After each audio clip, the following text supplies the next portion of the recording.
আমার মারাত্মকভাবে সেই সময় ডেঙ্গু জ্বর আমার শরীরে ধরা পড়ে। প্রায় 18 বছর বয়স আমার। তখন থেকে আমি কিন্তু আমার জীবন তার আগে থাকতে সম্পূর্ণ নেশা ভাঙের দিকে আমি জড়িয়ে দিয়েছিলাম নিজেকে।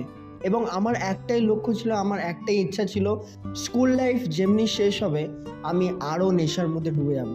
কলেজে ভর্তি হওয়ার দরুন আমার অনেক ইচ্ছা ছিল শরীরে ট্যাটু করা এবং নানান রকমের নেশাতে নিজেকে জুড়িয়ে দেওয়ার জন্য।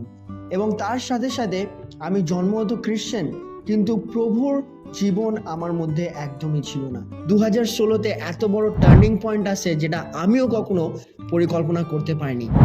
সেই অগাস্ট মাসে আমার মারাত্মকভাবে সেই সময় ডেঙ্গু জ্বর আমার শরীরে ধরা পড়ে। হসপিটালেও সেখানে ডাক্তার বলে দিয়েছিল যে আমার কোনো উপায় নেই, কারণ যে প্লেটলেট কাউন্টিং সেখানে দেখা দিয়েছিল 1.5 লাখ যেখানে হওয়ার কথা, সেখানে আমার 10,000 প্লেটলেট কাউন্টিং কমে গিয়ে দাঁড়িয়ে গেছিলো। ডক্টর বলে দিয়েছিলেন যে এনাকে হসপিটাল থেকে ঘরে নিয়ে গিয়ে যতদিন রাখার ততদিন ভালো করে রাখুন, কারণ এর কোনো আর চান্স নেই। সেই 22শে অগস্ট রাত জাগরণের প্রার্থনা, সেই সময় আমাদের সিনিয়র পাস্টর জর্জ সুপ্র মণ্ডলকে কলের মাধ্যমে আমাকে ফোনে কানেক্ট করা হয় এবং আমার শরীরে কোনো সেন্স ছিল না। আমি বিছানার মধ্যে অজ্ঞানের মতন পড়েছিলাম, কিন্তু আমার মা আমার সাথে ছিলেন এবং সেই সময় তিনি আমার কানের মধ্যে ফোনটা রাখেন এবং সিনিয়র পাস্টর কন্টিনিউ প্রার্থনা করে গেছে। চার্চ সার্ভিসে উপস্থিত, রাজধানীতে উপস্থিত যত ভাই বোনেরা ছিল সকলে আমার জন্য প্রার্থনা করছিলেন। প্রার্থনার 5 মিনিট পর আমি বিছনা থেকে নেমে আমি লাফালাফি করা আরম্ভ করে দিচ্ছি এবং আমি মাকে বলছিলাম যে মা, আমার খিদে পেয়েছে, আমাকে কিছু খেতে দাও।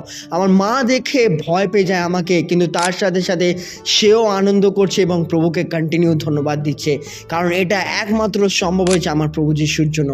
আর তারপর থেকে কোনো মেডিসিন দরকার পড়েনি, কোনো ট্রিটমেন্ট দরকার পড়েনি, একমাত্র ঈশ্বরের ট্রিটমেন্ট দ্বারা আমি আজ এখনো পর্যন্ত সুস্থ। সেটা হয়েছিল 2016 সালে আমার, এবং এখনও 2025 হয়ে গেছে।